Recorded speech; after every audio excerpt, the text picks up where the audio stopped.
My name is Dave Austgen. I have the pleasure today of introducing you to BioVeritas. We're a new company that's actually been around for a very long time.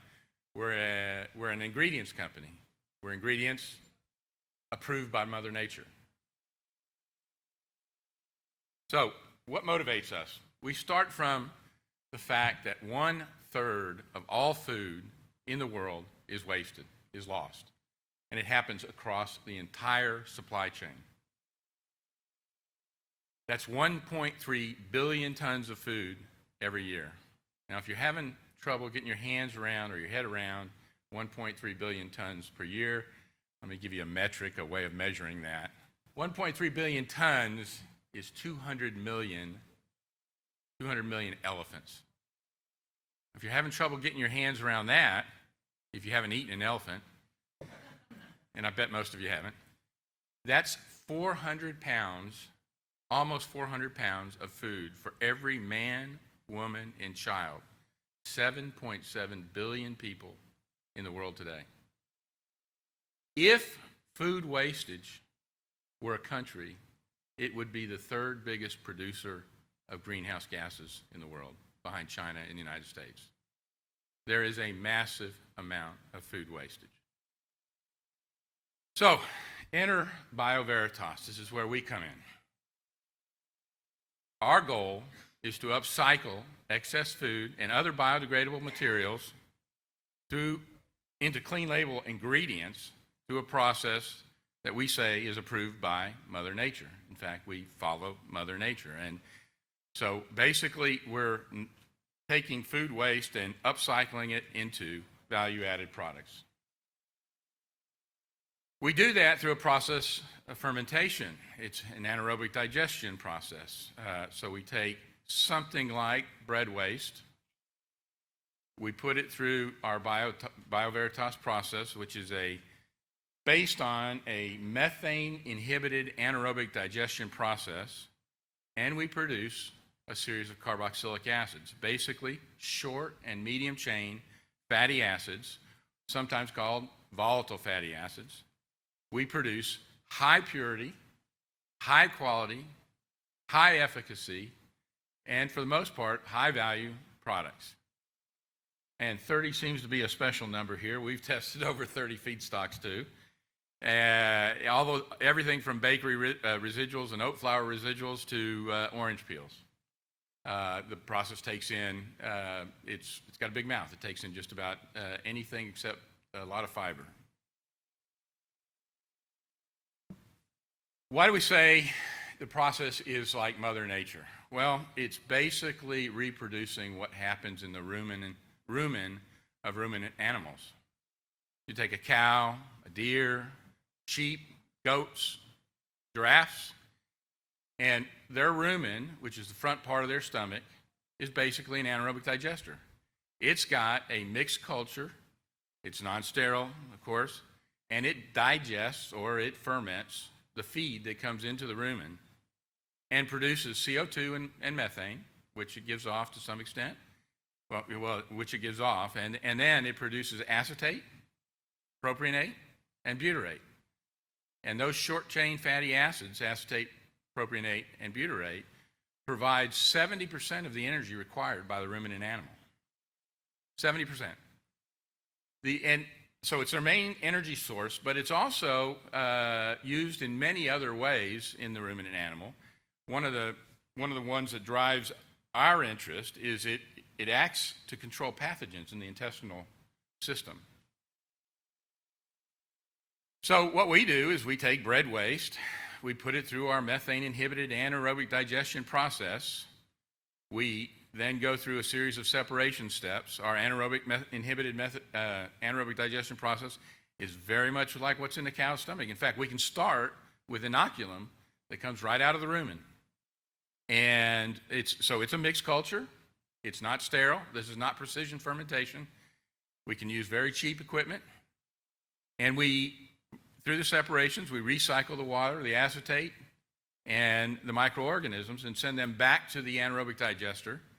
We go through the separations and we produce acetic, propionic, butyric, valeric, caproic, We can produce a little bit of enanthic C7 and a little bit of caprylic C8.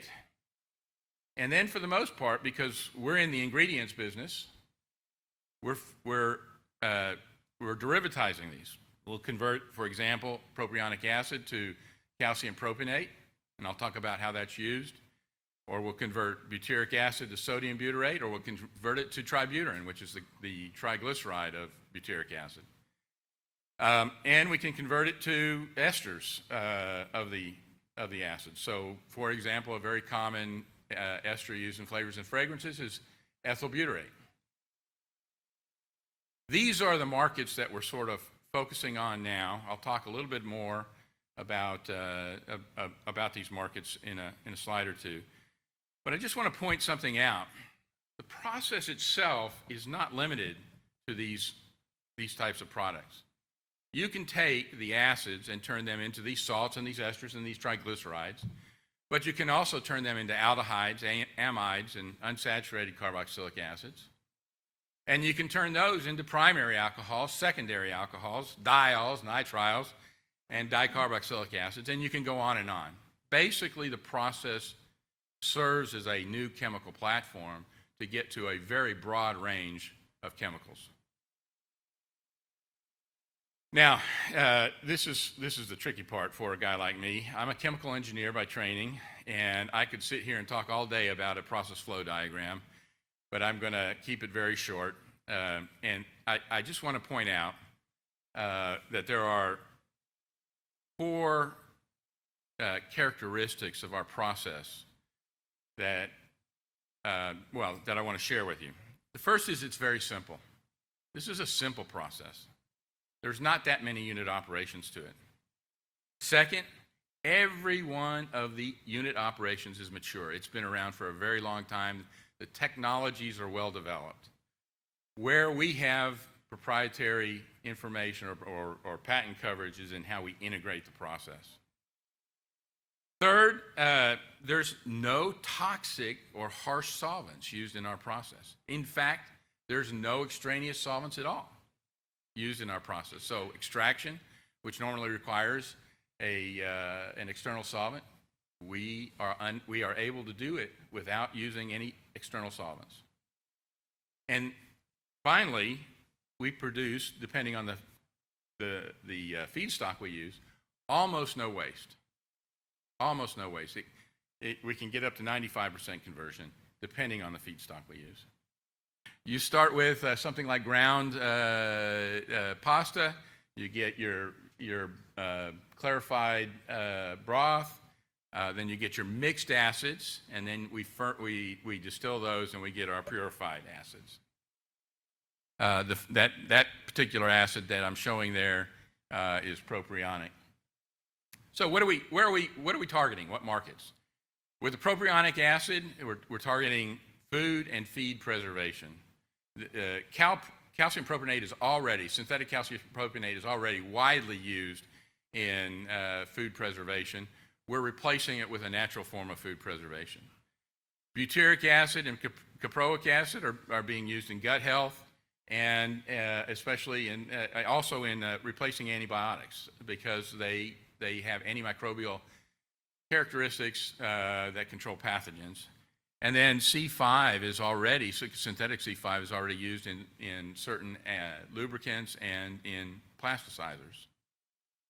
I want to show you one example of the efficacy of one of our products, and this is our C3-based natural mold inhibitor. There's 4 examples here. This is a non-controlled experiment, but it's indicative of what we can do. On the left is a roll that was baked with no mold inhibitor. On the second roll was baked with a mold inhibitor from a competitor that was using a cultured natural mold inhibitor.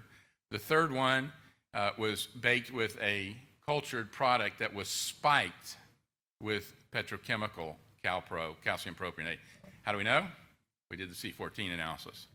And the last one is ours. You can see the control with no preservative grew a lot of green mold in over a 45-day study. The first competitor also grew. It was not very efficacious. It was a cultured product. The third one, you don't see much mold, but it is there. It's on the bottom. It's white mold. It's not green mold. And ours shows no mold at all. So it's highly efficacious. And we're reproducing these studies. We're doing it at third-party labs where there are good controls. So this is the exciting part of my talk. We have momentum. BioVeritas was acquired by Era Partners, a private equity firm headquartered in Houston that focuses on decarbonization. They acquired us back in 2021, and earlier this week, together with Era, we announced that they have committed $65 million in additional capital to accelerate our commercialization. I am also pleased and proud to announce that our market development unit is up and running 24/7. We're producing samples. The technology is fully proven. Right now, these are R&D samples. We're working on converting the plant into a food-safe facility. That should happen in early 23. Engineering is underway for the first commercial plant, and we anticipate commercial production in 2025. So I'm very proud to be here, and on behalf of my team, we're pleased to be working with all of you to make this transformation to a cleaner world. Thank you very much for your time and attention.